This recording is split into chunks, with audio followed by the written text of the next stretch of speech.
Here's the nugget of information before I go to bed so I feel productive. Yes, this is a videos about me, not you. Trauma. A lot of my clients, most of my clients have experienced some kind of trauma, either growing up, whether it was being bullied or seeing things that were very traumatic.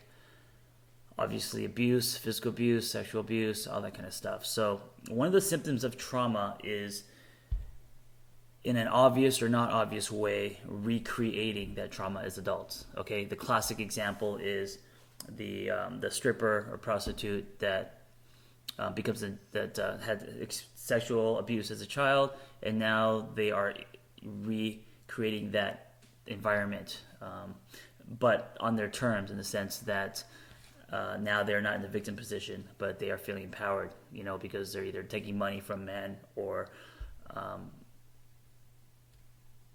turning them on, but without being in control, right? So that's one way of reenacting a trauma. So ask yourself, now here's what's interesting.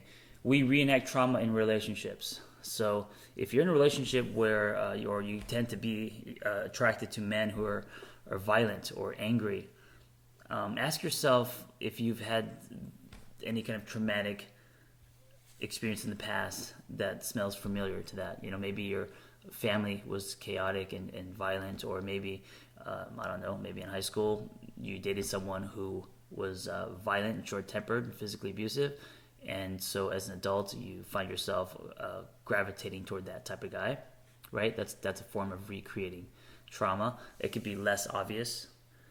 I don't know, but it's really interesting to explore. So if you've experienced any trauma in your life, ask yourself, are you recreating that form of trauma in your work or relationships in your life? And maybe you're not, but it is a symptom and it does happen, and it could be a subtle thing or it could be extremely obvious. So there's your nugget of information and me feeling better about myself so I could sleep tonight.